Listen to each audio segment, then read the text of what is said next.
एक जंगल में एक जिराफ रहता था। वह जंगल में सबसे ऊंचा जानवर था। उसकी गर्दन बहुत लंबी थी, जिसके कारण वह ऊंचे ऊंचे पेड़ों की पत्तियां खा सकता था। उसे अपनी ऊंचाई और लंबी गर्दन पर बड़ा घमंड था। जब भी वो मैदानों की घास चरते जानवरों को देखता तो उनका मजाक उड़ाता और उन पर हंसता था। एक दिन जंगल में 3 जंगली भैंसे भोजन की तलाश में घूम रहे थे। घूमते घूमते वे उस स्थान पर पहुंचे जहां जिराफ एक ऊंचे पेड़ के पत्ते खा रहा था। उनका मन भी पेड़ के पत्ते खाने का हुआ, लेकिन उनकी ऊंचाई जिराफ जैसी नहीं थी, न ही उनकी गर्दन लंबी थी।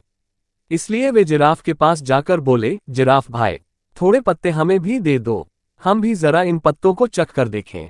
घमंडी जिराफ उन्हें दुत्कारते हुए बोला, तुम्हें पेड़ के पत्ते खाने हैं तो खुद तोड़ लो। मैं तुम्हारा नौकर नहीं हूं जो तुम्हें पेड़ से पत्ते तोड़ तोड़ कर खिलाऊं। जिराफ की बात सुनकर जंगली भैंसों को बड़ा बुरा लगा। वे जिराफ से बोले, हम तो तुमसे निवेदन कर रहे थे। जंगल के जानवरों को मिलजुल कर रहना चाहिए और एक दूसरे की मदद करनी चाहिए।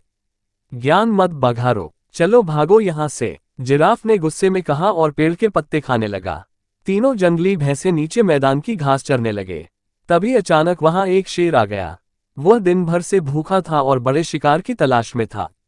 उसने जब जिराफ को देखा तो सोचा, आज इस जिराफ का ही शिकार करूंगा और पेट भरकर इसका मांस खाऊंगा। वह जिराफ की तरफ बढ़ने लगा। पास की घास चर रहे जंगली भैंसों ने जब शेर को देखा तो भागकर एक गुफा में छुप गए।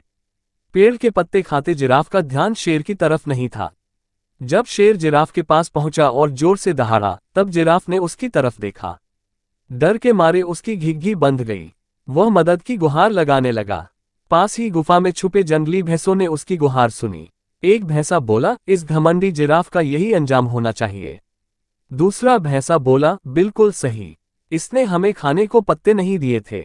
उनकी बात सुनकर तीसरा भैंसा बोला, नहीं भाइयों, हमें उसकी सहायता करनी चाहिए। हम सब मिलजुल कर रहेंगे तभी किसी बड़ी मुसीबत का सामना कर पाएंगे। दोनों भैंसों को तीसरे भैंसे की बात समझ में आ गई। तीनों ने जिराफ की सहायता करने का फैसला किया और गुफा से बाहर निकलकर शेर की तरफ बढ़ने लगे। शेर के पास पहुंचकर उन्होंने उसे ललकारा, हिम्मत है तो हम तीनों का सामना कर। सामने 3 बलशाली जंगली भैंसे देखकर शेर डर गया और वहां से भाग गया। जिराफ की जान में जान आए। उसका घमंड टूट चुका था। वह अपने व्यवहार पर पछताने लगा और भैंसों से क्षमा मांगने लगा। भैंसों ने उसे क्षमा कर दिया। उस दिन के बाद से वे सब मिलजुल कर रहने लगे। सीख, घमंड नहीं करना चाहिए, सदा मिलजुल कर रहना चाहिए।